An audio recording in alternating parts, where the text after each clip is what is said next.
कोयला जो है वो दो ही ज्योग्राफिकल एजेस में इमर्ज होता है, एक है आपका एंड दूसरा क्या है, जैसे मथुरा में एक ऑयल रिफाइनरी है, इतना धुआं करती है, इतना धुआं करती है, इतना पोल्यूशन करती है कि उसका इम्पैक्ट पड़ रहा है, उसके व्हाइट पत्थर जो है वो पीला पड़ रहा है। हमारी कंट्री एक कह सकते हैं नंबर 1 टाइप की कंट्रीज है जिसमें हमने हाइड्रो इलेक्ट्रिक पावर प्लांट्स को लगा रखा है, जिससे हम बिजली उत्पादन कर रहे हैं पानी का इस्तेमाल करके। हेलो एवरीवन, क्या हाल चाल मेरे प्यारे दोस्तों, स्वागत है आप सभी लोगों का आज के इस शानदार PW ICSE वाला YouTube चैनल पर और आज की इस धमाकेदार सीरीज में।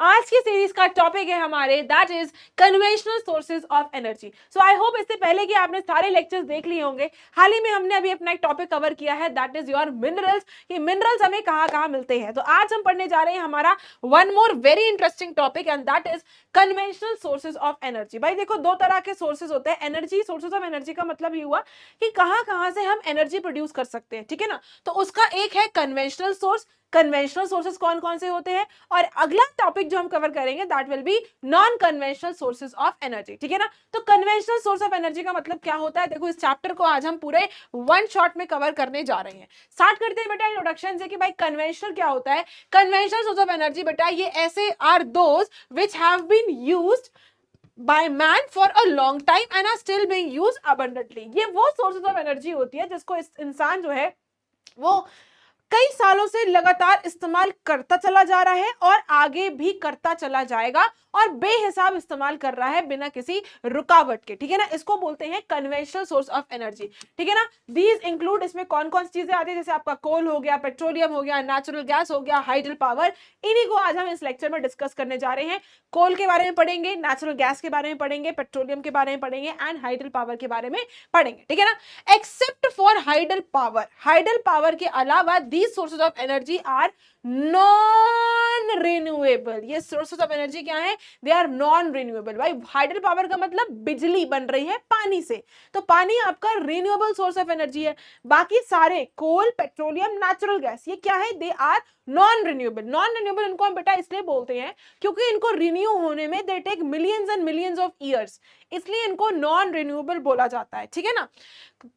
नॉन रिन्यूएबल कॉज पोल्यूशन, इनसे पोल्यूशन होता है, कोल पेट्रोलियम से पोल्यूशन होता है एंड आर कॉस्टलियर, महंगे भी होते हैं in the long run than renewable resources of energy. भाई रिन्यूएबल का मतलब क्या हुआ, यानी जिसको आप बोल सकते हो नॉन कन्वेंशनल। रिन्यूएबल का मतलब जैसे वाटर से एनर्जी बनाई जा रही है, हवा से एनर्जी बनाई जा रही है, सूरज की गर्मी से एनर्जी बनाई जा रही है। आज के टाइम पर हो रहा है, हम टाइडल वाटर से बिजली का प्रोडक्शन कर रहे हैं, हम डैम से बिजली का प्रोडक्शन कर रहे हैं, हम विंड एनर्जी का इस्तेमाल करते हैं, हम सोलर एनर्जी का इस्तेमाल करते हैं एनर्जी को प्रोड्यूस करने में, लाइट वगैरह में हम इसका इस्तेमाल करते हैं। तो ये क्या है, ये सारे के सारे आपके क्या है, दे आर, ये लॉन्ग रन में आपके यूज हो रहे हैं, तो ये कभी फिनिश नहीं होंगे क्योंकि ये आपके हमेशा रिन्यू रहते हैं। वेरएज अगर हम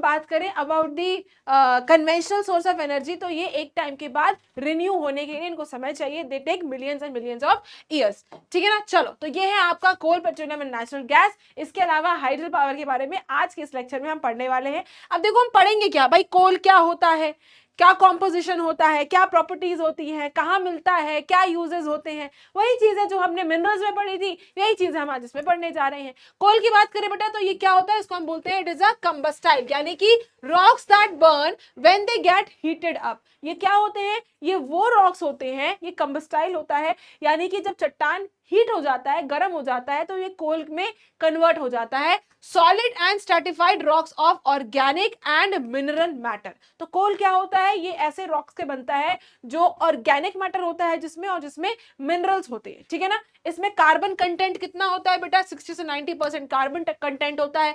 हाइड्रोजन कंटेंट कितना होता है, 1 से 12% होता है। ऑक्सीजन कितना होता है बेटा, 2 से 20% होता है। और नाइट्रोजन होता है फ्रॉम 1 to 3%। और इसमें कुछ स्मॉल अमाउंट्स के आपको फास्फोरस और सल्फर भी देखने को मिलेगा। तो अब देखो कोल की कॉम्पोजिशन में आपको क्या याद रखना है कि कंबस्टेबल होता है, solid and stratified rock of organic and minerals मिलते हैं। इसमें आपको कार्बन मिलेगा, इसमें आपको हाइड्रोजन मिलेगा, इसमें आपको ऑक्सीजन मिलेगा, इसमें आपको नाइट्रोजन मिलेगा, इसमें आपको फास्फोरस मिलेगा, इसमें आपको सल्फर मिलेगा। 8 पॉइंट्स याद कर लो, पूरा कॉम्पोजिशन तुमको याद हो जाएगा, ठीक है ना। ओके, फॉर्मेशन की बात करते हैं भाई, कैसे बनता है तो मैं आपको बताऊं बेटा। Form due to the accumulation. Accumulation का मतलब होता है कलेक्शन। किस चीज का collection, plant matter in swampy यानी जो वेट एरियाज में जो प्लांट्स होते हैं, प्लांट मैटर होता है ना, एरियाज और broad belts, coastal plains and basin lowlands. तो कहां पर आपको ये कोयला मिलता है? कोयला मिलता है जहां पर आपके प्लांट्स मैटर एक जगह कलेक्ट होती है, जहां पर आपकी ब्रॉड डेल्टाज डेल्ट्स होती है, ठीक है ना, डेल्टाज होती है, बड़ी बड़ी, आपको पता है डेल्टा क्या होती है, तो डेल्टाज होती है, जो कोस्टल प्लेन्स होते हैं वहां पर आपको ये मिलता है, ठीक है ना। वेजिटेटिव मैटर का मतलब क्या हुआ? जो सब्जी भाजी फलीभाती होती हैं, was probably changed into coal by heat and pressure generated in the increasing weight of the overlying sediments and also by the movements of the earth। ये छोड़ो, तुम मेरी बात सुनो। वो ये कह रहा है कि कोयले का फॉर्मेशन होता है जब आप ये वेजिटेबल मैटर्स के ऊपर प्रेशर डालते हो, जब इस पे आप हीट करते हो, इस पे प्रेशर डालते हो, तो ये कोल में कन्वर्ट हो जाता है ना, ये कोल में, कोयले में कन्वर्ट हो जाता है।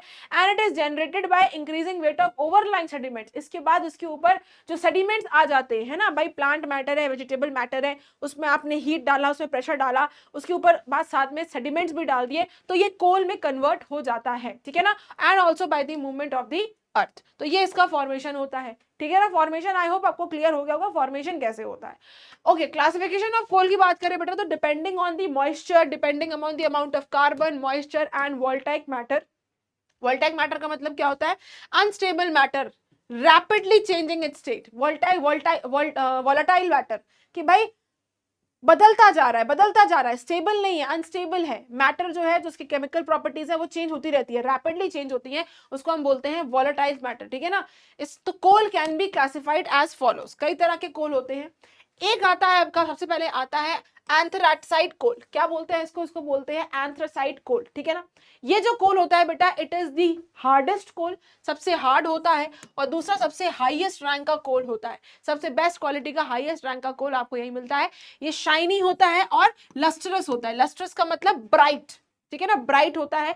कहाँ? ये एकदम जेट ब्लैक कोल होता है, एकदम काला, घोर काला डॉट ब्लैक कोल होता है। जैसे हम कहते हैं ना डॉट ब्लैक जीन्स दिखाओ, ऐसे ये डॉट ब्लैक कोल होता है, ठीक है ना। कार्बन कंटेंट कितना होता है इसमें बेटा? 90% आपको इसमें कार्बन कंटेंट मिलेगा। और ये धीरे धीरे जलता है विदाउट एनी स्मोक, है ना, इसमें धुआं नहीं होता, ये धीरे धीरे अपने आप में जलता रहता है, ठीक है ना।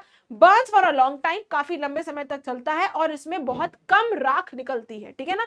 जो हम कोयला जलाते तो उससे राख निकलती है ना, इसमें ये जो आपका एंथ्रासाइट कोल है, इसमें आपको काफी देर तक चलता रहता है और इसमें राख भी कम होती है। हाई हीटिंग वैल्यू होता है, इसमें गर्माहट बहुत होती है, जलता बहुत देर तक है। That is why globally preferred for domestic use. तो ज्यादातर क्योंकि बहुत लंबे समय तक जलता रहता है, राख कम निकलती है, तो इसलिए इसको हम घर के इस्तेमाल में ज्यादा इस्तेमाल करते हैं, ठीक है ना। I hope this is clear to you. दूसरा आता है बेटा आपका बिटुमिनस कोल। क्या बोलते हैं इसको? बिटुमिनस कोल। ये भी हार्ड होता है, ब्लैक होता है, कॉम्पैक्ट होता है, और इसमें कोल कॉम्पैक्ट कोल होता है। 80% वर्ल्ड टोटल कोल आउटपुट, यानी कि वर्ल्ड में ज्यादातर कोल आपको कौन सा मिलेगा? It is bituminous coal. कौन सा? Bituminous coal. 80% of the world total coal output. Steam coal होता है इसमें एक होता है स्टीम कोल यानी कि 80% कार्बन कंटेंट आपको मिलेगा इसमें, ठीक है ना। बेस्ट ये बिटुमिनस कोल का बेस्ट टाइप है स्टीम कोल, ठीक है ना। बिटुमिनस कोल है, बिटुमिनस कोल में भी आपको स्टीम कोल मिलेगा। तो स्टीम कोल जो है वो बिटुमिनस कोल का सबसे बेस्ट टाइप है, जिसमें 80% आपको कार्बन मिलेगा। फिर आता है लिग्नाइट कोल, ठीक है ना। लिग्नाइट कोल को बेटा हम ब्राउन कोल भी कहते हैं, ये आप पिक्चर में यहाँ देख सकते हो, दिस इज योर लिग्नाइट कोल या ब्राउन कोल। इसमें आपको कोल की जो क्वालिटी है वो लो ग्रेड की मिलेगी, यानी बहुत अच्छा कोयला नहीं होगा, ठीक है ना। कॉम्प्राइज कितना? सिर्फ और सिर्फ देखो 40% कार्बन कंटेंट है, लेकिन गुड डील ऑफ मॉइस्चर इसमें अच्छे से रहता है, एंड लेस कंबस्टेबल मैटर होता है इसमें, ठीक है ना। क्लियर है कि नहीं क्लियर है? Okay ma'am. तो ये होता है आपका लिग्नाइट। फिर आता है आपका पीट कोल। व्हाट इज दिस पीट कोल? ये आपको दिख रहा है पीट कोल। ये वो कोल होता है जो प्रॉपर कोल भी नहीं हुआ है, लकड़ी को जलाकर जो कोयला बनता है, ये वो कोल होता है, ठीक है ना। So it is a peat coal. It represents the first stage of transformation of wood into coal. जब लकड़ी को हम कोयले में बदलते हैं तो जो पहली स्टेज होती है वो आपकी पीट कोल कहलाती है। ये आप यहाँ पर देख रहे हैं, दिस इज पीट कोल, ठीक है ना। इसमें बहुत कम आपको कार्बन कंटेंट मिलेगा, बहुत ही ना के बराबर कार्बन कंटेंट मिलेगा, एंड इंफीरियर होता है, क्वालिटी कम होती है, और इसकी 3 वेराइटीज होती है, other 3 varieties of coal and inferior to the other 3 varieties of coal. और जो 3 वेराइटी है पीट कोल की, उसमें और जो 3 वेराइटीज अभी ऊपर हमने पढ़ी है, स्टील कोल ये सब पड़ी है, और एंथ्रासाइट पड़ा है, बिटुमिनस पड़ा है, लिग्नाइट पड़ा है, उसके हिसाब से इसकी क्वालिटी जो है वो बहुत कम होती है पीट कोल की। कहाँ कहाँ मिलता है बेटा, तो इंडिया जो है वो थर्ड रैंक करता है कोल के मामले में। अब यहाँ पर थर्ड की बात नहीं है, बात यह है कि भाई हमसे पहले दो और कौन है, तो चाइना एंड यूएसए जो है वो हमारे देश, हमारे दुनिया के लीडिंग प्रोड्यूसर्स हैं कोल के, ठीक है ना। सबसे ज्यादा कोल आपको यही मिलेगा। हमारे देश की ओल्डेस्ट कोल फील्ड कौन सी है, तो इट इज रानीगंज में है, ये वेस्ट बंगाल में, it is the largest coal field, ठीक है ना। एंड लार्जेस्ट कोल फील्ड कौन सी है, लार्जेस्ट कोल फील्ड है आपकी झारिया, ये झारखंड में। तो अगर आपसे क्वेश्चन आए ओल्डेस्ट कौन सी है, तो आप बोलोगे रायगंज वेस्ट बंगाल, और आपसे पूछा जाएगा लार्जेस्ट कौन सी है, तो आप बोलोगे झारिया उत्तराखंड, ठीक है ना। ओके, इन इंडिया, अगर इंडिया में बात करें तो coal occurs in rock sequence mainly of 2 geographical ages. कोयला जो है वो 2 ही ज्योग्राफिकल एजेस में इमर्ज होता है। एक है आपका गोंडवाना कोल फील्ड्स। अब मैम गोंडवाना क्या है, देखो बेटा ये जो आपका हमारा इंडिया का ये वाला पोर्शन है ना, इसको हम गोंडवाना लैंड कहते हैं। एक्चुअली ये गोंडवाना लैंड था, उससे बाइफरकेट होके हमारा ये पेनिनसुलर रीजन बना हुआ है, ठीक है ना। तो गोंडवाना लैंड में आपको कोयले की बहुत ज्यादा खदानें मिलेंगी। Little over 200 million year over age, कम से कम 200 साल पुराना ये जमीन है। एंड दूसरा क्या है, टर्शरी कोल्ड फील्ड्स। ये कहाँ मिलती है, मच लेटर, तो ये टर्शरी हाल ही की है, और गोंडवाना कोल फील्ड्स बहुत पुरानी कोल फील्ड्स है, ठीक है ना, अबाउट 55 मिलियन ईयर्स अगो। तो ये जो आपकी गोंडवाना कोल फील्ड्स है ये 200 मिलियन पुरानी है, ठीक है ना। और जो टर्शरी कोल फील्ड्स है ये आपकी 55 मिलियन पुरानी कोल फील्ड्स है, ठीक है ना। इसके अलावा हमारे इंडिया में अब कौन सा कोल मिलता है, तो इंडिया में बेटा do not have extensive deposits of highest grade, यानी एंथ्रासाइट कोल हमारे इंडिया में बहुत कम मिलता है, ना के बराबर मिलता है, ये हमारे देश में नहीं मिलता है, ठीक है ना, जिसमें आपका 90% कार्बन होता है। ज्यादातर हमारे यहाँ मिलता है बेटा कौन सा, बिटुमिनस कोल मिलता है, ये अवेलेबल होता है, जो कि 50 से 80% इसमें कार्बन होता है इसकी, ठीक है ना। कहाँ मिलता है, गोंडवाना कोल फील्ड्स में मिलता है। ओके ना, गोंडवाना कोल फील्ड्स की बात करें बेटा, तो ये हमारे इंडिया का 98% कोल रिजर्वॉयर है। 98% हमारे देश से कोयला अगर निकल रहा है तो वो यही गोंडवाना कोल फील्ड से निकल रहा है। Contains 98% of the total reserves in India. जितनी भी रिजर्व्स हैं, जितनी भी खदानें हैं इंडिया में, सबसे ज्यादा 98% कोयला हमें यहीं से मिल रहा है, ठीक है ना। It's coal is almost free from moisture, इसमें मॉइस्चर नमी नहीं होती है। सल्फर और फॉस्फोरस मिलता है स्मॉल वेरिएबल क्वांटिटीज में, और इसे deep colonies mind from deep colonies, खूब नीचे गड्ढा करके खदानें बनाकर इसको निकाला जाता है। And is use for steel plants. इसका इस्तेमाल किसमें करते हैं, इसका गोंडवाना फील्ड से जो कोयला निकल रहा है उसका इस्तेमाल करते हैं हम स्टील प्लांट बनाने में। तो ये है आपके गोंडवाना फील्ड के बारे में। गोंडवाना फील्ड जो है वो largely confined to river valleys. अब कहाँ कहाँ पर, जहां आस पर नदियां हैं, जैसे दामोदर नदी के पास, महानदी के पास एंड गोदावरी के पास, ठीक है ना।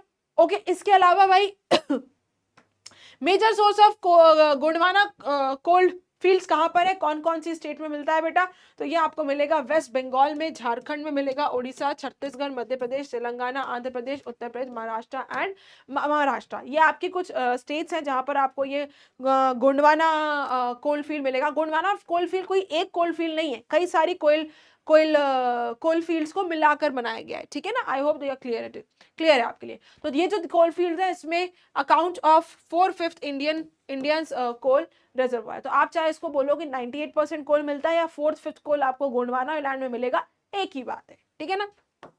ओके, दूसरा आता है टर्शरी कोल फील्ड्स। ये भाई लेटेस्ट है, ये सिर्फ और सिर्फ 15 मिलियन पुरानी है, ठीक है ना। इसीलिए देखो हमने इनको क्या बोला, इनको हमने कन्वेंशनल बोला, इनको हमने बोला नॉन रिन्यूएबल। क्यों, क्योंकि इनको दोबारा रिन्यू होने में मिलियंस ऑफ ईयर्स लग रहे हैं, ठीक है ना। आई होप अब आपको ये चीज क्लियर हो गई होगी। ओके, तो इसकी बात करें तो बेटा इनमें मॉइस्चर बहुत होता है, और इसमें आपको फॉस्फोरस और सल्फर भी बहुत मिलेगा आपको, है ना। अगर हम बात करें गोंडवाना में, तो भाई वो मॉइस्चरलेस होते हैं और आपको इसमें थोड़े बहुत सल्फर मिलता है, बट इसमें आपको अच्छे से सल्फर मिलेगा। जितना गोंडवाना लैंड में मिलता है उससे ज्यादा आपको यहाँ मिलेगा। Then Gondwana land with less calorific value कम होती है, ठीक है ना। आसाम, अरुणाचल प्रदेश, कश्मीर, नागालैंड और मेघालय में आपको ये मिलेगा। ब्राउन कोल या जो लिग्नाइट कोल होता है वो आपको कोस्टल एरिया से मिलेगा, तमिलनाडु के, गुजरात में मिलेगा, और राजस्थान के इनलैंड बेसिन में मिलेगा। जो नेवेली लेग्नाइट है, ये भी देखो लेग्नाइट आपको पता है it is a type of a coal, ठीक है ना। ये कहाँ मिलेगा, ये मिलेगा आपको बेटा तमिलनाडु में। ये तमिलनाडु जो है वो ग्रेटेस्ट डिपॉजिट है लेग्नाइट कोल का। कहाँ पर मिलेगा, साउथ इंडिया में। इसके अलावा लेग्नाइट का आप इस्तेमाल कहाँ करते हो, लेग्नाइट कोल का इलेक्ट्रिसिटी प्रोडक्शन करने में हम लेग्नाइट का इस्तेमाल करते हैं, तो यही जो जो मैंने पॉइंट्स आपको अंडरलाइन करे हैं, टिक करे हैं, इन्हीं पॉइंट्स पर आपको एम्फोसिस और फोकस करना है। ये मेन पॉइंट्स हैं आपके आंसर्स के, ठीक है ना। तो यह आपकी टर्शरी। ओके, अब आता है आपके एडवांटेजेस ऑफ कोल। भाई बहुत सिंपल चीजें हैं। एडवांटेजेस क्या क्या होते हैं बेटा? कोल को हम इस्तेमाल करते हैं कई चीजों को चलाने में, जैसे भाई कोयले का इस्तेमाल करते हैं हम काहे में, इलेक्ट्रिसिटी प्रोडक्शन करने में, मशीन चलाने में, ट्रेन चलाने में, शिप चलाने में। इनफैक्ट हम कोयल का प्रोडक्शन करते हैं काहे में, आयरन एंड स्टील बनाने में भी हम कोयले का प्रोडक्शन करते हैं, ठीक है ना। It is a source direct, it is use of the source of direct heat energy for domestic purposes. घर में हम कोयले का इस्तेमाल करते हैं, एकदम कोयले में हम चिकन टिक्का खाते हैं, है ना, रोस्टेड चिकन खाते हैं, तो भाई कोयले में तो बन रहा है वो, ठीक है ना। रोटियां बनती हैं कोयले में, है ना, तंदूर कहते हैं उसको, ठीक है ना, बारबेक्यू होता है, तो ये सब कोयले में होता है, घर में इस्तेमाल करते हैं। It is also use as raw material in thermal power plant. Thermal power plant में इनको हम एज अ रॉ मटेरियल का भी यूज करते हैं। डिसएडवांटेजेस क्या है बेटा? क्योंकि बेटा इसकी कैलोरीफिक वैल्यू जो कोल की है वो हमारी इंडिया में बहुत कम है। दैट मीन्स हमारे इंडिया में जो कोल मिल रहा है वो बहुत अच्छे क्वालिटी का नहीं मिल रहा है, आपको पता है। एंथ्रासाइट कोल नहीं मिल रहा है हमारे यहाँ, बेटोमस कोल मिल रहा है, ठीक है ना। तो हमारे यहाँ क्या है कि कोल की क्वालिटी कम है। जो कोल रिजर्वायर्स है वो हमारे यहाँ स्कैटर्ड है इन स्मॉल अमाउंट्स। ऐसा नहीं है कि एक बहुत बड़ा सा ये कोल है, नहीं, एक में यहाँ पर है तो एक यहाँ है तो एक यहाँ है तो एक यहाँ है, एक यहाँ, तो क्या स्मॉल अमाउंट्स में हमारे यहाँ स्कैटर्ड है ना। इसको प्रोड्यूस करने में, खदान को खोदने में पैसा बहुत लगता है, हाई कॉस्ट ऑफ प्रोडक्शन है, ठीक है ना। फिर ट्रांसपोर्टेशन में भी इसको आप कोल को ट्रांसपोर्ट करने में पैसा लग रहा है, ठीक है ना। लिमिटेड, भाई इंडिया में लिमिटेड रिजर्वायर्स है। ऐसा भी नहीं कि आयरन की तरह बिल्कुल फैले हुए हैं हम। हमारा क्या है, हमारे यहाँ जो ये जो कोयला मिल रहा है ये बहुत लिमिटेड मिल रहा है, ठीक है ना। लार्ज स्केल पोल्यूशन करता है भाई, जहाँ भी कोयला होता है वहां से धुआं निकलता रहता है, तो पोल्यूशन हो रहा है माइनिंग करने में, और बहुत चीजों से नुकसान हो रहा है, लोगों की जान चली जाती है कभी कभी ब्लास्ट करने में, है ना। तो ये सारे इसके डिसएडवांटेजेस हैं। पेट्रोलियम, अब देखो कोयला यहाँ पर खत्म हो गया, अब आता है दूसरा, दैट इज पेट्रोलियम। तो कोयला पढ़ेंगे हम, कोल, पेट्रोलियम, नेचुरल गैस में हम पीएनजी सीएनजी पढ़ेंगे, and we'll study about the hydel power. तो एक हमने पढ़ लिया, दैट इज कोल। अब हम पढ़ने जा रहे हैं बेटा पेट्रोलियम के बारे में। पेट्रोलियम क्या होता है बेटा? पेट्रोलियम का मतलब होता है, देखो पेट्रा मतलब का मतलब रॉक होता है, और ओलियम का मतलब ऑयल। तो पेट्रोलियम का मतलब रॉक ऑयल, एक ऐसा चट्टान, एक ऐसा रॉक जिससे आप तेल निकाल रहे हो, तेल एक्सट्रैक्ट कर रहे हो, उसको हम बोलते हैं पेट्रोलियम, ठीक है ना। पेट्रा का मतलब होता है रॉक, एंड ओलियम का मतलब होता है ऑयल, ठीक है ना। Complex mixture of hydrocarbon compounds, इसमें आपको क्या मिलते हैं? हाइड्रोकार्बन कंपाउंड्स आपको इसमें मिलेंगे, ठीक है ना।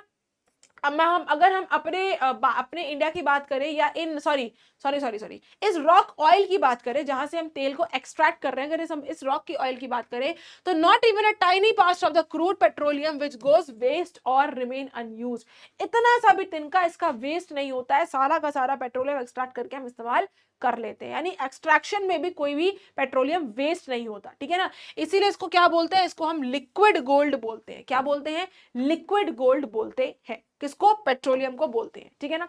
लिक्विड पेट्रोलियम जो होता है बेटा, इसको हम क्रूड ऑयल बोलते हैं। ये जो लिक्विड पेट्रोलियम है इसको हम बोलते हैं क्रूड ऑयल, यानी कच्चा तेल। इस, है ना, petroleum gas is called natural gas. आपको पता है पेट्रोलियम गैस को हम नेचुरल गैस कहते हैं। हम इसको यूज करते हैं अपने घरों में, सिलेंडर्स का इस्तेमाल होता है। Semi solid to solid forms के होते हैं, और petroleum are known as asphalt, tar, pitch and ब्यूटामिन।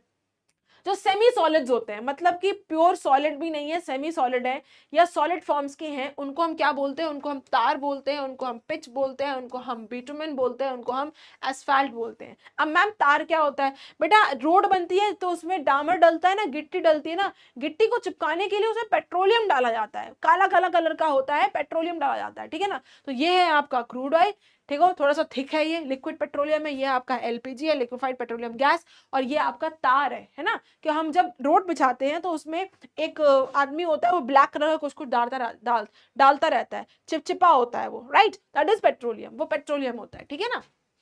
Okay, found in underground reservoirs in sedimentary rocks. कहाँ मिलता है? सेडिमेंट्री, जहां पर सेडिमेंट्री रॉक्स का फॉर्मेशन होता है, जैसे सैंडस्टोन हो गया, शेल हो गया, लाइमस्टोन हो गया, वहां पर आपको ये पेट्रोलियम देखने को मिलेगा। इन सम वेल्स, कहीं कहीं वेल्स में क्रूड ऑयल जो है, क्रूड ऑयल के साथ आपको वहां पर नेचुरल गैस भी मिल जाती है और पानी भी मिल जाता है। तो ऐसी भी जगहें हैं जहां पर आपको तीनों, वाटर भी मिल रहा है और नेचुरल गैस भी मिल रही है और पेट्रोलियम भी मिल रहा है। तो कहीं कहीं ऐसे भी कुएं बने हुए हैं। Some products which are obtain during the refinery process. अब भाई इस पेट्रोलियम को रिफाइन करके हम क्या क्या बनाते हैं? वैसलीन हम लोग इस्तेमाल करते हैं, it is a petroleum jelly, है ना, वैसलीन आती है ना एक छोटी वाली डिब्बी, ट्रांसपेरेंसी होती है, होठ फटे तो लगा लेते हैं, तो दैट इज पेट्रोलियम जेली, वो पेट्रोलियम जेली बोलते हैं उसको, ठीक है ना। वैसलीन करते हैं, पेट्रोल का इस्तेमाल करते हैं, डीजल का इस्तेमाल करते हैं, केरोसिन मिट्टी का तेल, तार हो गया, एलपीजी हो गया, लुब्रिकेंट्स है ना, मोबी ऑयल वगैरह इसका इस्तेमाल करते हैं, पैराफिन वैक्स का इस्तेमाल करते हैं ना, जो हम वैक्स होती है उसका भी इस्तेमाल करते हैं काये में, पेट्रोलियम से रिफाइन करके ही उसका हम इस्तेमाल करते हैं वैक्स बनाने में, ठीक है ना। चलो अब इसके एडवांटेजेस क्या क्या है बेटा, देखो आओ जरा एडवांटेजेस पढ़ लेते हैं। When drilled from the earth, जब अर्थ से आप उसे निकालते हैं तो क्रूड ऑयल क्या होता है, जो क्रूड पेट्रोलियम होता है ये बहुत थिक होता है, विस्कस का मतलब होता है बहुत थिक होता है, बहुत स्टिकी होता है, तार मैंने आपको बताया ना स्टिकी होता है, dark liquid and made up of many hydrocarbons, ये आपको पता ही है कि ये डार्क होता है, काला होता है और इसमें कई सारे हाइड्रोकार्बन्स होते हैं। इन लिक्विड फॉर्म, जब ये लिक्विड फॉर्म में होता है तो इसको ट्रांसपोर्ट करना आसान हो जाता है, it can be transported through pipelines and vehicles, तो व्हीकल्स और पाइपलाइंस के थ्रू इसको आप ट्रांसपोर्ट कर सकते हो, एंड इसका ट्रांसपोर्टेशन प्रोसेस भी थोड़ा सही रहता है कि आसानी से हो जाता है, ठीक है ना। इसको हम अब यूज कैसे करते हैं, it is use as a fuel, आपको पता है कि इसका इस्तेमाल करते हैं हम, पेट्रोल का इस्तेमाल करते हैं गाड़ी चलाने में, डीजल का इस्तेमाल करते हैं गाड़ी चलाने में, एलपीजी का इस्तेमाल करते हैं हम घरों में, मिट्टी का तेल का इस्तेमाल करते हैं, ठीक है ना, इन सब का इस्तेमाल करते हैं, तो we use it as a fuel. Then, by providing lubricants and compact and convenient fuel, it plays a major role in the transportation on land and sea and in the air. भाई petroleum का इस्तेमाल हम aeroplane में भी करते हैं, petroleum का इस्तेमाल हम शिप में करते हैं, है ना, तो इसको हम एज अ फ्यूल देखो कैसे कैसे करते हैं, ठीक है ना। ओके कि नहीं ओके, तो भाई जब लुब्रिकेंट फॉर्म में होता है तो इसका इस्तेमाल हम कैसे कर रहे हैं, जब ये थोड़ा सॉलिड फॉर्म में होता है तब इसका इस्तेमाल हम कैसे करते हैं, ये मैंने आपको यहाँ पर बता दिया। आगे बढ़ते हैं। आफ्टर रिफाइनिंग, रिफाइन करने के बाद पेट्रोलियम का हम कई सारे चीजों में इसका इस्तेमाल करते हैं, है ना। After refining petroleum is also use as a raw material for the production of various petrochemical products. कौन कौन से, जैसे बेटा सिंथेटिक बनाने में करते हैं, सिंथेटिक रबर बनाने में करते हैं, है ना। सिंथेटिक रबर का मतलब क्या होता है, स्विमिंग करने के लिए आप एक कैप लगाते हो सर पे, it is made up of petroleum, ठीक है ना, it is a process of petroleum. Synthetic fibre का, पॉलिएस्टर का, पीवीसी का, फिनॉल का, गैसोलीन का, कार्बन ब्लैक का, प्रिंटिंग इंक का, फिल्मी फोटोग्राफी में, कॉस्मेटिक्स में, पेंट्स में, वार्निशेस में, वार्निशेस का मतलब जिससे चमक आती है लकड़ी चौखट में, उन सब में, तारपीन वगैरह, उन सब में हम पेट्रोलियम का इस्तेमाल करते हैं जब रिफाइन हो जाता है, ठीक है ना। इन सब का इस्तेमाल किया जाता है, पैराफिन वैक्स में, लुब्रिकेटिंग ऑयल्स में, तो रिफाइन करने के बाद इन सब में इनका हम इस्तेमाल करते हैं। ओके, इसके अलावा बेटा पावर जनरेशन में इसका इस्तेमाल करते हैं, कैसे बेटा, शादी ब्याह में क्या होता है, शादी ब्याह में हम पेट्रोलियम डीजल का इस्तेमाल करते हैं, टेंट वेंट में लाइट आती रहे, ठीक है ना। India is confined to the use in a few thermal stations. Okay, इसके अलावा हम थर्मल स्टेशंस में भी पेट्रोलियम का इस्तेमाल करते हैं, बहुत जनरल सी चीज है, पेट्रोलियम का इस्तेमाल हम एनर्जी पावर एनर्जी में भी करते हैं, which are close located to oil field and refineries and also in diesel and gas turbine station. जो गैस टर्बाइन स्टेशन जो डीजल होते हैं उसमें इन सब का हम इस्तेमाल करते हैं। तो ये है आपके सारे के सारे पेट्रोलियम के यूजेस। अब आप जरा बात करते हैं पेट्रोलियम के डिसयूजेस के बारे में, बात करते हैं कि पेट्रोलियम के डिसयूजेस कौन कौन से हैं। तो बेटा देखो ये क्या है, जैसे नेचुरल फॉसल फ्यूल है, इसलिए बेटा ये नॉन रिन्यूएबल है, अगर इसका हम लगातार बेहिसाब इस्तेमाल करते चले जाएंगे तो क्या होगा, एक दिन ये खत्म हो जाएगा, है ना। इसकी डिमांड दिन पे दिन बढ़ रही है, पेट्रोलियम दिन पे दिन घट रहा है, तो it is a non renewable resource, तो ये इसका एक डिसएडवांटेज भी है। देन इसकी एक्सट्रैक्टिंग में अगर मान लो तेल निकालने में कहीं भी किसी भी पाइप में अगर कोई छेद हो जाएगा तो पानी जो ऑयल है बेटा वो क्या होगा, वो अच्छा ये वाले पॉइंट में समझो, यहाँ पर बताती हूँ, ये वाला पॉइंट है, ये वाला during extraction from sea to transport, क्या होता है कि भाई अगर ऑयल स्पिल हो जाता है पानी में तो पानी बर्बाद हो जाता है, पानी के अंदर की जितनी भी एक्वेटिक लाइफ है वो सारी की सारी बर्बाद हो जाएगी, ठीक है ना। दूसरा बेटा ये बहुत हाई कॉस्ट प्रोजेक्ट है बेटा, क्योंकि इसको सप्लाई करने में बहुत ज्यादा पैसा इस्तेमाल होता है, इसकी कोई डिमांड भी बहुत है तो सप्लाई भी ज्यादा चाहिए होती है, ठीक है ना। हाईली इन्फ्लेमेबल होता है, आपने अक्सर ट्रक्स में देखा होगा कीप डिस्टेंस हाईली इन्फ्लेमेबल, है ना, उसमें लिखा रहता है, क्योंकि वो उसमें लिखा बता रहा है कि भाई ये क्या, ये पेट्रोलियम है, इसके अंदर जरा से भी चिंगारी होगी तो ये आग पकड़ लेगा, ठीक है ना। इसके अलावा वो क्या कह रहा है, उसके अलावा कह रहा है एक्सट्रैक्शन एंड बर्निंग के टाइम पर ग्रीन हाउस गैसेस जो है ये निकालता है, ठीक है ना, जिससे कि एनवायरमेंट में पोल्यूशन हो जाता है ना, methane gas, carbon monoxide gas, okay, ये ग्रीन हाउस गैसेस में आती है, ठीक है ना। सो आई होप ये आपके क्लियर हो गया होगा इसके डिसएडवांटेजेस क्या है। अब ऑयल रिफाइनरीज आओ जरा देख लेते हैं कहाँ कहाँ आपकी ऑयल रिफाइनरीज है और कितनी कितनी ऑयल रिफाइनरीज है। चलो ऑयल रिफाइनरीज की बात करें बेटा, तो जो क्रूड ऑयल होता है ना, it is been refined and processed in refineries. जैसे मथुरा में एक ऑयल रिफाइनरी है, इतना धुआं करती है, इतना धुआं करती है, इतना पोल्यूशन करती है कि उसका इम्पैक्ट ताजमहल में पड़ रहा है, उसके व्हाइट पत्थर जो है वो पीला पड़ रहा है ना। तो ये ऑयल रिफाइनरीज में क्या होता है, जब ऑयल को रिफाइन करा जाता है तो उससे पोल्यूशन बहुत होता है, ठीक है ना। सो ऑयल रिफाइनरीज वो आपको बता रहा है कि भाई ऑयल रिफाइनरीज का इस्तेमाल, आप क्रूड ऑयल का इस्तेमाल करते हैं, जब आप उसको रिफाइन करते हैं, जब उसको प्रोसेस करते हैं, तो कहाँ करते हैं, रिफाइनरीज में करते हैं, इन्हीं को ऑयल रिफाइनरीज बोलते हैं, ठीक है ना। To produce light distillates, like gasoline बनाने में, एलपीजी बनाने में, नैप्था बनाने में, ठीक है ना। मिडिल डिस्टिलेट्स क्या होते हैं, जैसे आपका डीजल हो गया, केरोसिन हो गया, हैवी मिडिल डिस्टिलेट्स हो गए आपके diesels and kerosene. Heavy distillates कौन से हो गए, फ्यूल हो गया, लुब्रिकेटिंग ऑयल हो गया, ब्यूटामिन हो गया एंड पेट्रोलियम हो गया। तो ऑयल रिफाइनरीज में जब ऑयल को प्रोसेस करते हैं तो 3 स्टेप्स आते हैं। एक आता है आपका बेटा लाइट डिस्टिलेट्स, जिसमें आपका आ रहा है गैसोलीन, एलपीजी। फिर आता है मिडिल, जिसमें आपका है पेट्रोल, डीजल, केरोसिन। फिर आता है आपका बेटा हैवी डिस्टिलेट, जिसमें आपका पेट्रोलियम, लुब्रिकेटिंग ऑयल और बिटुमिन आता है, ठीक है ना। ओके, आगे बढ़ते हैं। इन इंडिया, अगर इंडिया में बात करें बेटा, तो भाई public sector refineries are in public sector with 5 in private and joint sector. तो इंडिया में बेटा आपके, अगर हम ऑयल रिफाइनरीज की बात करें, तो पब्लिक सेक्टर में भी आपको ऑयल रिफाइनरीज देखने को मिलेंगी। पब्लिक सेक्टर का मतलब हुआ गवर्नमेंट सेक्टर में, और आपको with 5 in the private and joint sectors में, कि 5 आपको प्राइवेट और जॉइंट सेक्टर्स में। जॉइंट सेक्टर का मतलब होता है जहां पर पब्लिक और प्राइवेट सेक्टर दोनों मिलकर काम कर रहे हैं। जैसे हम बात करें रिलायंस पेट्रोलियम लिमिटेड, कहां पर है बेटा, ये जामनगर गुजरात में है। ये पहली रिफाइनरी थी प्राइवेट सेक्टर की। किसकी है ये, अंबानी जी की है, यस, ठीक है ना। Mostly refineries are located near the oil fields. Obvious सी बात है, जहां तेल निकल रहा है उसको, उसकी रिफाइनरी भी वहीं आसपास ही होती है। ऐसा नहीं है कि भाई यहाँ तेल निकल रहा है यहाँ से और इसकी रिफाइनरी यहाँ बना रखी है, ऐसा नहीं करेंगे। अगर यहाँ पर एक्सट्रैक्शन है तो इसी के आसपास कहीं पर रिफाइनरी बना के रखी जाती है, सो दैट की ट्रांसपोर्टेशन कॉस्ट ना लगे इतना, क्योंकि बहुत हाईली इनफ्लेमेबल होता है, ठीक है ना। So most oil fields near the coast क्यों होता है भाई, मैंने आपको बताया, बिकॉज कॉस्ट ऑफ प्रोडक्शन कम करने के लिए, और दूसरा बेटा क्योंकि बहुत हाईली इनफ्लेमेबल होता है, इसलिए इसको कम करने के लिए इसको कंट्री के अंदर, देश के अंदर से इसको ट्रांसपोर्ट नहीं करना जाता है, ठीक है ना। ओके, अब इसका डिस्ट्रीब्यूशन बेटा आपको कहां कहां मिलेगा, तो देखो जो भी टोटल ऑयल प्रोडक्शन हमारे इंडिया में होता है वो आसाम में आराकन बेल्ट में होता है, ठीक है ना। गुजरात में कैम्बे बेल्ट में होता है, और मुंबई हाई ऑफशोर जोन में होता है, ठीक है ना। It First belt runs from northeast of Assam to the eastern border of Brahmaputra and the Surma Valley। पहली जो बेल्ट है आपकी, यानी आसाम की बात कर रहे हैं, तो वो आपकी स्टार्ट होती है नॉर्थ ईस्ट ऑफ आसाम से लेकर eastern border of Brahmaputra and Surma valley तक जाता है। जो सेकंड बेल्ट है वो आपकी गुजरात में स्टार्ट होती है from Mehsana in the north to the contended shelf of the coast of the Ratnagiri, Maharashtra तक जाती है साउथ में। और तीसरा है आपका बेटा मुंबई है। ये क्या है, 176 kilometre off Mumbai the Arabian sea, यानी भाई ये मुंबई है तुम्हारा, यहाँ पर ये मुंबई है। इससे बेटा 176 किलोमीटर दूर ये मुंबई हाई बनाया गया है। क्या रीजन है, ताकि इसका इम्पैक्ट सिटी में या कहीं इंडिया में ना पड़े, ठीक है ना। A huge oil deposit known as Mumbai high, क्योंकि यहाँ पर बहुत ज्यादा आपको डिपॉजिट्स मिलते हैं, ऑयल के बहुत ज्यादा आपको डिपॉजिट्स मिलेंगे, इसलिए इसको मुंबई हाई बोला जाता है। Was struck in 1974। कब बनाया गया था, 1974 में बनाया गया था।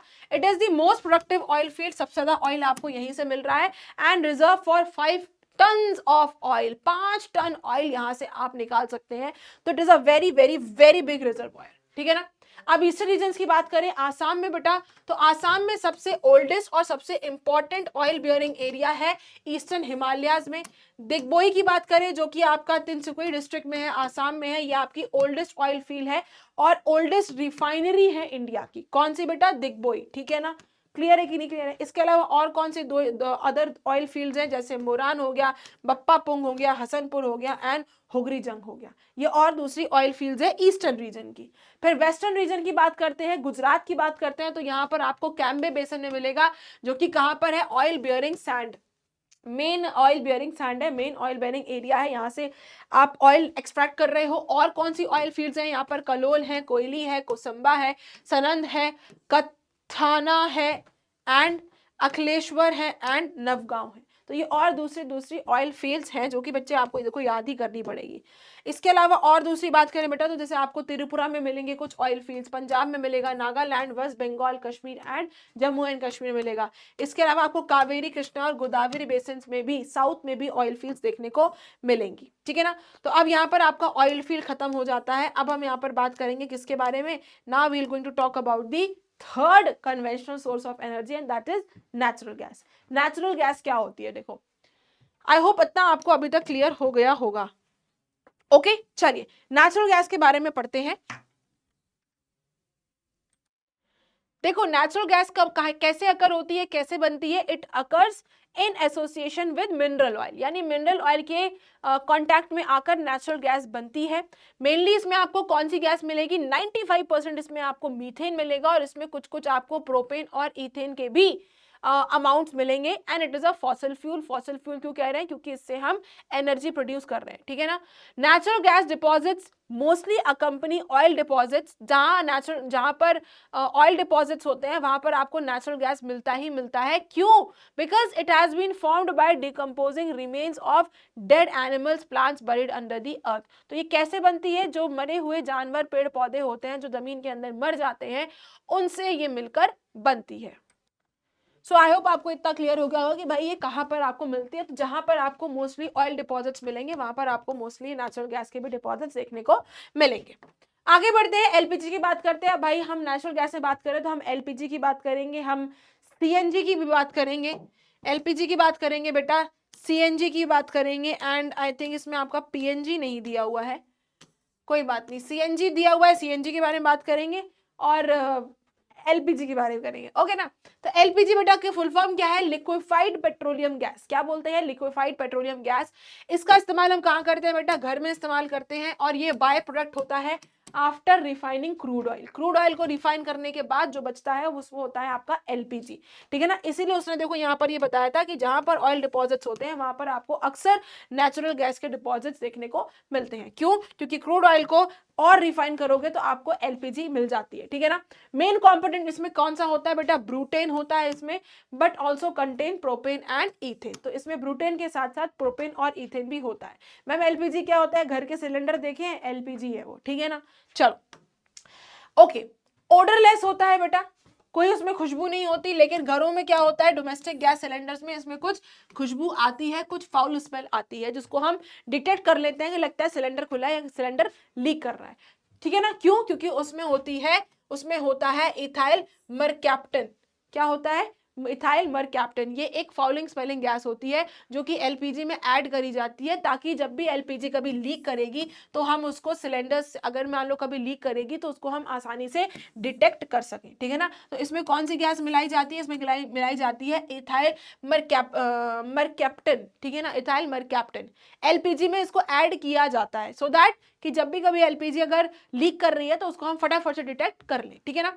कई जगह पर एलपीजी को बेटा पीएनजी से, PNG is piped natural gas. जैसे मैं आपको बता दूं, हमारे घर में, मेरे घर में पाइप्ड नेचुरल गैस आ रही है, पाइपलाइन के थ्रू गैस आ रही है, ठीक है ना। हमारे घर में सिलेंडर नहीं लगा, मेरे घर में सिलेंडर नहीं लगा है, पाइपलाइन के थ्रू आ रही है। और अब ये मोस्टली इंडिया में किया जा रहा है, पीएनजी का इस्तेमाल किया जा रहा है एलपीजी की जगह, ठीक है ना। तो पीएनजी क्या है, PNG is piped natural gas, okay. फिर भी मैंने on being on the safe side मैंने एक सिलेंडर फिर भी घर पे रखा हुआ है कि कभी पाइपलाइन में कोई प्रॉब्लम आई, कुछ आई तो मैं सिलेंडर का इस्तेमाल कर सकूं, है ना। लेकिन अदरवाइज आज तक आई थिंक मेरे को 2.5-3 साल हो रहा है और आज तक कभी भी वो पाइपलाइन में प्रॉब्लम नहीं आई। तो पाइपलाइन का इस्तेमाल हम कर रहे हैं गैस में, ठीक है ना।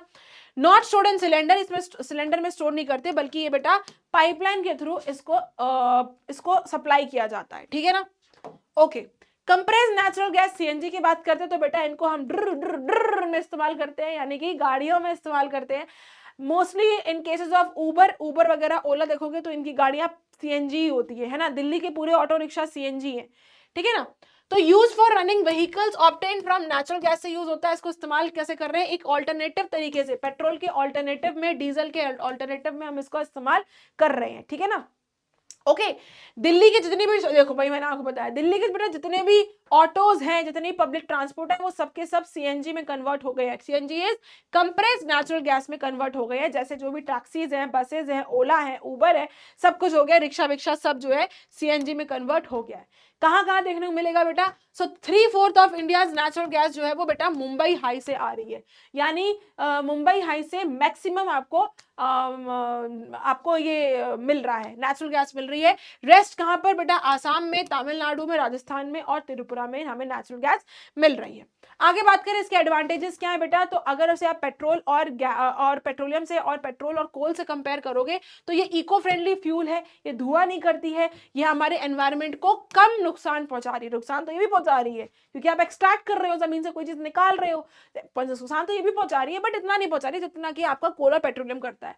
ठीक है ना? ये बनती काहे से है बेटा? मीथेन से बनती है, as a result less carbon emission, इसमें कार्बन का इमिशन कम है। ठीक है ना? ओके इसको इस्तेमाल करते हैं हम हाउसेज में एज अ पीएनजी की तरह इस्तेमाल करते हैं फॉर हीटिंग एंड कुकिंग। मेरे घर में इस्तेमाल हो रही है। इसके अलावा हम इसे कई सारे एप्लियंसेस को रन करने में इस्तेमाल करते हैं। सस्ती होती है, जैसे मैं आपको बताऊं कि मेरे घर में मात्र 500 रुपए का बिल आता है गैस का। सिलेंडर खरीदो तो 1000-1200 का सिलेंडर ही मिलता है खाली, और वो भी चलता है 30 दिन 40 दिन चलता है। मेरा एक महीने में से 500 रुपए का आता है, वो भी 500 से कभी कभी कम ही आता है। ठीक है ना? तो ये है, तो दिस इज कितना चीप है, चीप होता है आपका ये पीएनजी। ठीक है ना? चीप होता है और ज्यादा क्लियर फ्यूल होता है as compare to diesel and gasoline. ठीक है ना? Then easy to preserve than other fuels by, और दूसरे फ्यूल्स क्या है? हाईली इनफ्लेमेबल है, कभी फट जाएंगे, जरा से भी चिंगारी हो जाएगी, ये भी इनफ्लेमेबल होता है, ऐसा नहीं है, बट इसको ट्रांसपोर्ट करना, इसको पाइपलाइन के थ्रू ट्रांसपोर्ट करना बहुत ही आसान है। ठीक है ना? Can be stored and transported through pipelines, small storage unit require होती है, सिलेंडर्स और tankers on the land and C.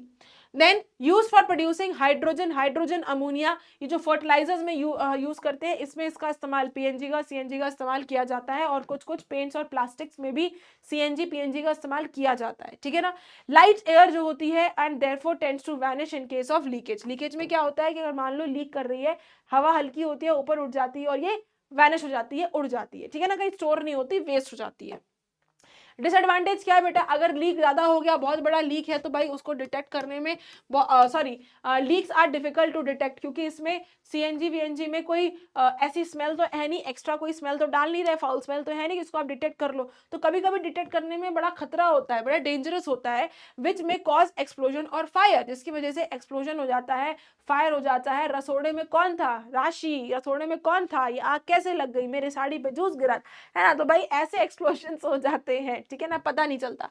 When inhaled, इसे आप जब सांस लोगे तो भाई गैस जो है वो हाईली टॉक्सिक होती है। क्यों होती है? क्योंकि भाई जो जब गैस लीक होती है ना, तो आप उसको अच्छे से ब्रीथ नहीं कर पाते हो। ठीक है ना? अच्छे से हम उसे ब्रीथ नहीं कर पाते उससे, क्योंकि वो टॉक्सिक होती है। ओके अगर कोई गैस वाले एरिया में फंस जाता है तो फिर उस इंसान की मृत्यु हो जाती है। ठीक है ना? Its leakage can have serious consequences and methane is more toxic than carbon dioxide. वो ये कह रहा है कि अगर लीकेज हो जाएगा तो और खतरा ही वाली बात है। क्यों? क्योंकि भाई जितना कार्बन डाइऑक्साइड रिएक्टेबल नहीं होता, उतना मीथेन रिएक्टेबल होती है। ठीक है ना? मीथेन गैस होती है। ओके उसको हम फ्यूल की तरह इस्तेमाल करते हैं। Except for methane all other constituents of natural gas have to be extracted. सिवाय मीथेन को छोड़ के बाकी जितने भी कंपोनेंट्स होते हैं नेचुरल गैस के, उसको हमें एक्सट्रैक्ट करना पड़ता है। ठीक है ना? Processing results in many by products. अब इससे कई सारे बाय प्रोडक्ट्स जैसे बनते हैं, जैसे कि आपका हो गया हाइड्रोकार्बन्स, जिसमें प्रोपेन इथेन होता है, sulphur, water, helium, nitrogen and carbon dioxide gas. ये इसके प्रोसेसिंग रिजल्ट्स होते हैं कि भाई इसको प्रोसेस करने के बाद कौन कौन से और हमें बाय प्रोडक्ट्स मिलते हैं। लाइक ऑल फॉसिल फ्यूल्स, जैसे बाकी सारे फॉसिल फ्यूल्स हैं, नेचुरल गैस जो है हालांकि ये आपके बहुत ज्यादा है, अबंडेंस से मिल रही है, लेकिन ये भी नॉन रिन्यूएबल होती है। ठीक है ना? ठीक है ना? It's likely to be exhausted at some point of time. एक टाइम के बाद इसकी भी चांसेस है कि ये एग्जॉस्ट हो सकती है।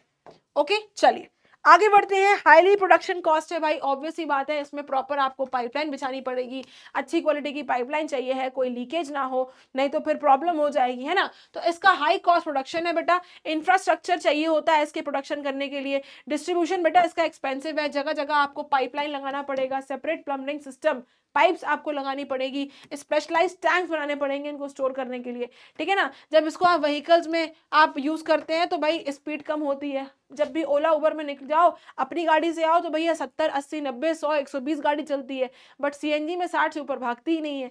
तो ये भी एक प्रॉब्लम है, ठीक है ना, कि माइलेज नहीं आता। ओके, अब आता है हमारा आज का last topic and that is hydel power. Hydel power के पढ़ते हैं भाई, हाइडल पावर क्या होती है, क्या एडवांटेजेस है, क्या डिसएडवांटेजेस है, और यहाँ पर 3 डैम्स के बारे में भी हम पढ़ेंगे, ठीक है ना। ओके, तो this is what is hydel power, this is what is hydel power, कि हम पानी से बिजली कैसे बनाते हैं, आइए जरा देखते हैं। Okay, ready for this hydel power. अब देखो इस पिक्चर में आपको क्या दिख रहा है, इस पिक्चर में आपको क्या दिख रहा है कि देखो ये है आपका बड़ा reservoir.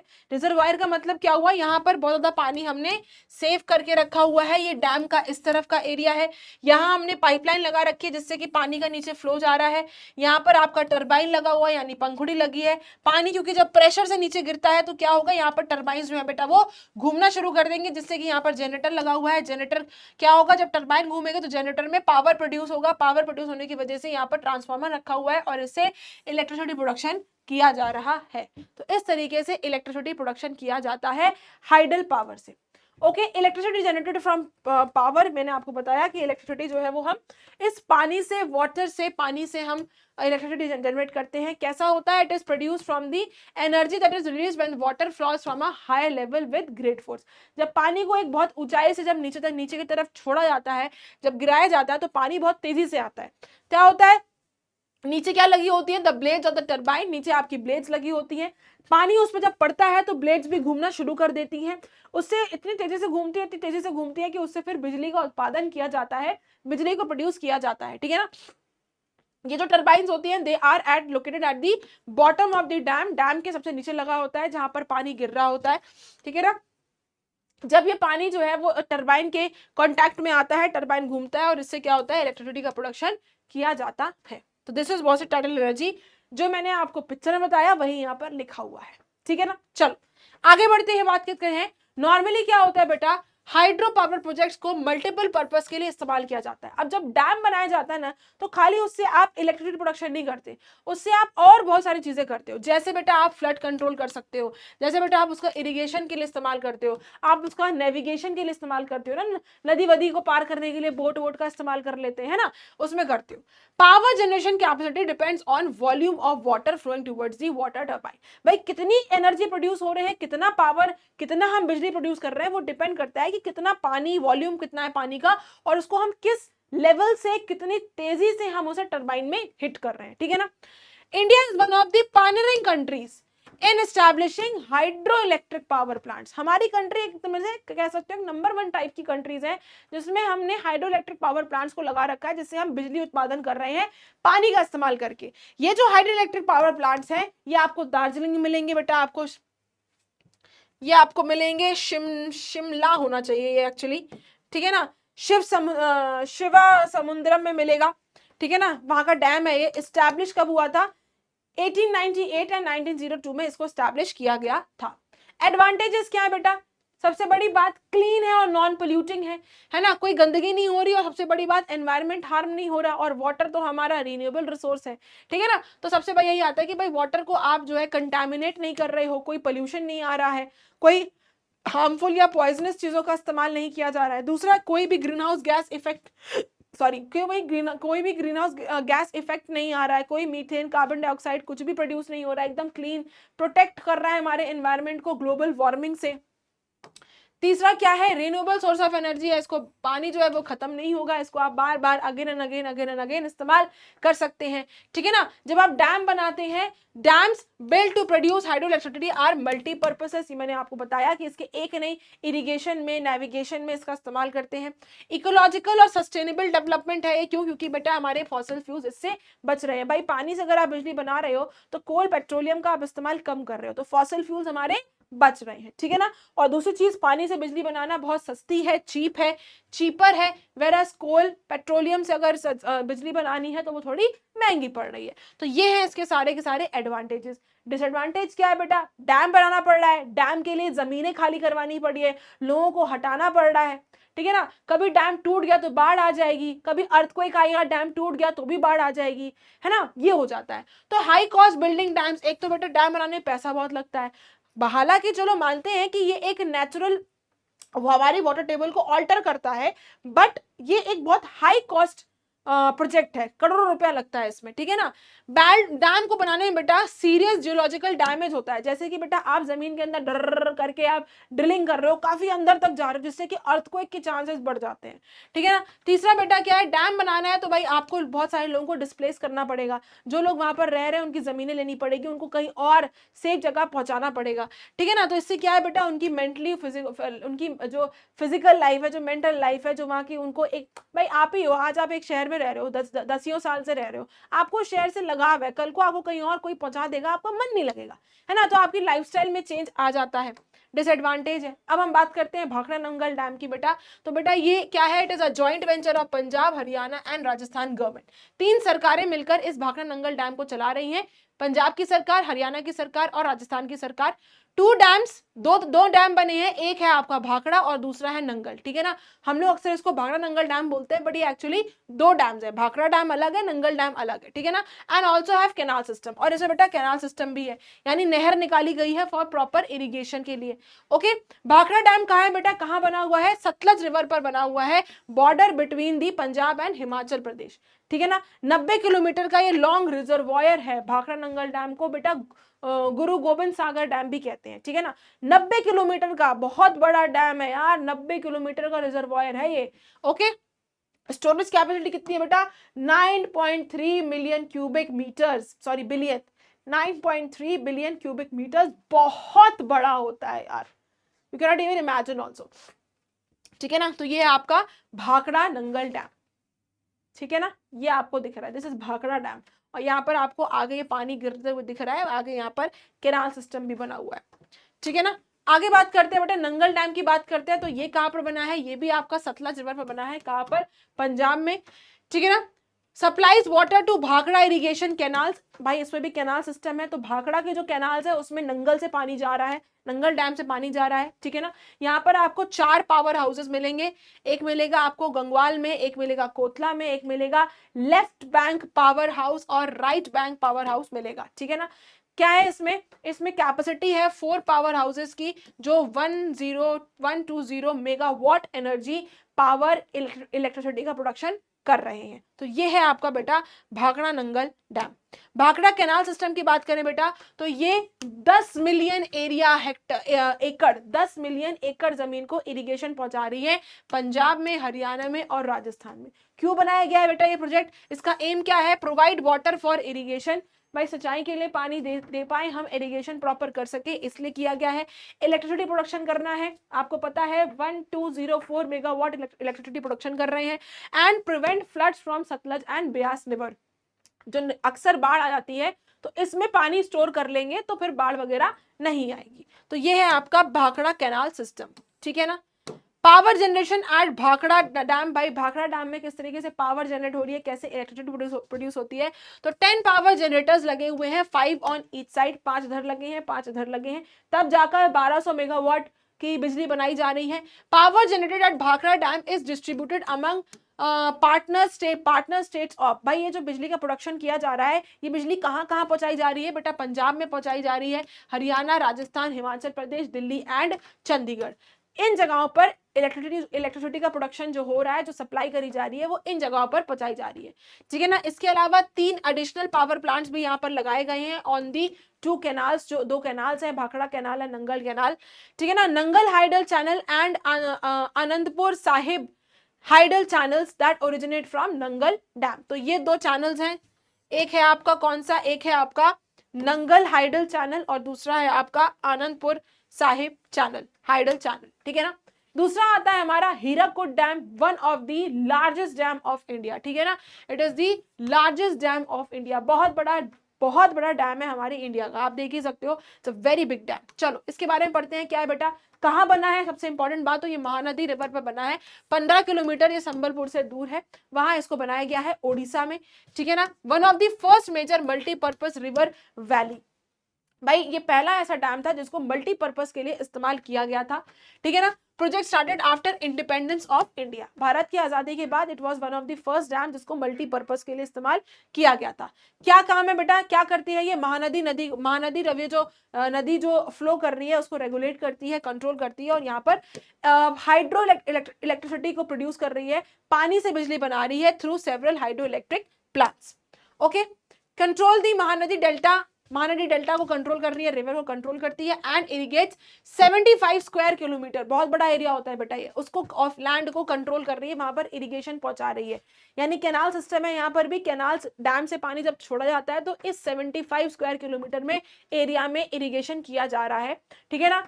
Provides rabi and kharif irrigation, जब राबी क्रॉप होता है, जब खरीफ क्रॉप होता है, तब इसमें इरिगेशन इसी हीराकुद डैम से जाता है, संबलपुर में, और कहां पर, बारगाह में, कहां, बोलनगिर में, एंड सुबर्णपुर में, ठीक है ना।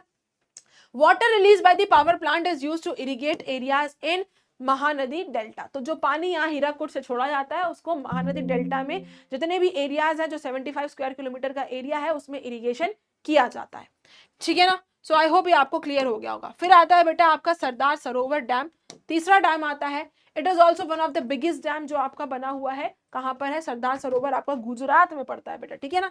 चलो आ जाओ, ये आपका सिर्फ और सिर्फ इंफॉर्मेशन के लिए, it is not from your part of your syllabus, लेकिन एक बहुत ही इंटरेस्टिंग चीज है इसलिए मैं आपको पढ़ा रही हूँ। नर्मदा नदी पर बेटा ये बनाया गया है, and it is one of the largest water resource project, ठीक है ना, बहुत बड़ा रिसोर्स प्रोजेक्ट है ये वाटर को कंजर्व करने का, जो हमारे इंडिया के 4 स्टेट्स को कवर करता है, गुजरात, राजस्थान, मध्य प्रदेश एंड महाराष्ट्र, ठीक है ना, Sardar Sarovar project. Okay, benefits क्या क्या है, अच्छा अब इन डैम्स के बेनिफिट्स क्या क्या होते हैं, हाइडल पावर के बेनिफिट्स क्या क्या हैं, तो बेटा इनका इस्तेमाल हम बेटा इरिगेशन में करते हैं, डैम्स का इस्तेमाल किस में करते हैं, इरिगेशन में करते हैं, इलेक्ट्रिसिटी प्रोडक्शन में करते हैं, है ना। इरिगेशन फैसिलिटी हमें प्रोवाइड करता है जब हमारे यहाँ जब एरियाज में सूखा पड़ जाता है, आसपास के एरिया में सूखा पड़ा हुआ है, पानी अवेलेबल नहीं है, क्योंकि भाई इंडिया में बारिश सिर्फ 2-3 महीने ही होती है, बाकी पूरे टाइम सूखा रहता है, तो उस टाइम पर इरिगेशन के लिए हमें जरूरत पड़ती है इस डैम्स की, ठीक है ना। कहाँ के एरिया में इरिगेशन करता है, Gujarat, desert district of Barmer, Jalore Rajasthan में है ये, and tribal area track of Maharashtra, इसके अलावा okay then wild life sanctuaries along the Narmada river are benefited, जो अगल बगल की जो वाइल्ड लाइफ सेंचुरीज है वहां पर भी इससे बेनिफिट आता है, वहां पानी वानी सप्लाई होता है, तो जंगली जानवर को पानी मिलता है।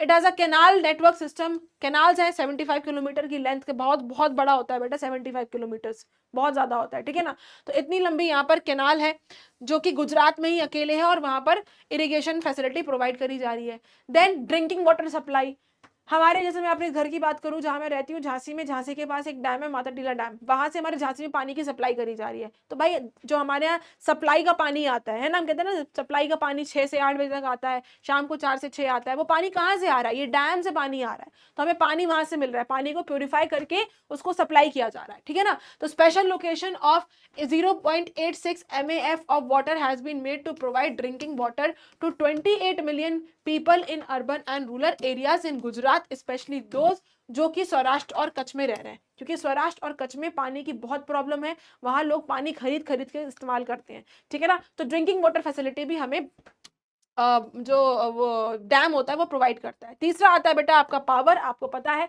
पावर जनरेशन करता है, इलेक्ट्रिसिटी प्रोड्यूस करने में हेल्प करता है, वो बड़े जब पानी जो है जब बहुत तेज फोर्स में जब नीचे जाता है, गिरता है, तो क्या होता है, नीचे टर्बाइंस लगी होती हैं, उस फोर्स की वजह से टर्बाइंस घूम जाती हैं, जिसकी वजह से इलेक्ट्रिसिटी प्रोडक्शन शुरू हो जाता है, ठीक है ना। तो 2 तरह के पावर हाउसेज हैं, एक होता है रिवर बेड पावर हाउस और एक होता है कैनाल हेड पावर हाउस, ठीक है ना। River head power house power is shared by 3 states, Gujarat, MP and Maharashtra. तो MP में 57% पानी आ रहा है सरदार सरोवर का, गुजरात से 16% आ रहा है, और महाराष्ट्र में 27% इलेक्ट्रिसिटी प्रोडक्शन किया जा रहा है, ठीक है ना। A series of micro hydel power station, इसके अलावा और छोटे हाइडल स्टेशन आगे को बनाए गए हैं, जिनको हम जिसको are also planned on the branch of canals where convenient falls are available, जहां जहां पर पानी गिराकर, टर्बाइंस लगाकर, छोटे छोटे हाइडल पावर्स बनाकर अगर वहां इलेक्ट्रिसिटी प्रोडक्शन किया जा सकता है, तो इस तरह के छोटे छोटे स्टेशंस भी बनाए गए हुए हैं, पावर स्टेशंस भी बनाए गए हुए हैं, ठीक है ना। इसके अलावा और क्या भाई बेनिफिट है इन डैम्स का, क्या बेनिफिट है? बेनिफिट ये है कि भाई ये फिशरीज डेवलपमेंट में मदद करते हैं भाई, फिश की ब्रीडिंग कराने में मदद होती है। रिक्रिएशन फैसिलिटी है, संडे है, पिकनिक है, बारिश का मौसम है, सारे गेट खुले हैं डैम के, हम पहुंच जाते हैं घूमने के लिए, ठीक है ना, रिक्रिएशन फैसिलिटी है।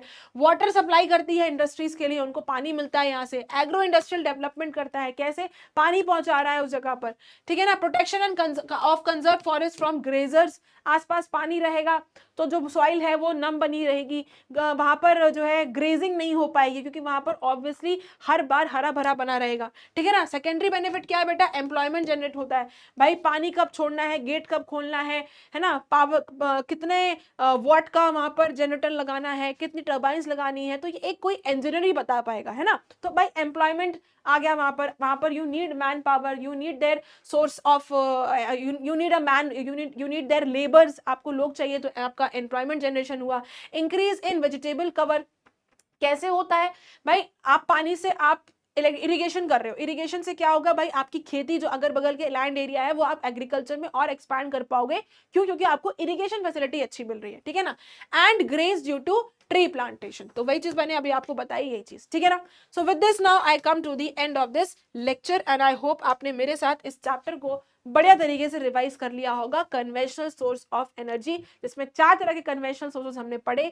We studied about the hydel power, the natural gas, the coal and the petroleum, ठीक है ना। तो इनको आप रिवाइज करो एंड मिलेंगे अपने अगले सेशन में, जिसमें हम कुछ non conventional sources of energy के बारे में पढ़ेंगे। Solar energy, wind energy, tidal energy, इनके बारे में पढ़ेंगे, ठीक है ना। सो मिलेंगे अपने अगले लेक्चर, अगले सेशन में। That's all day from my side. हंसते रहो, मेहनत करते रहो। Thank you very much and have a good day ahead. Bye bye.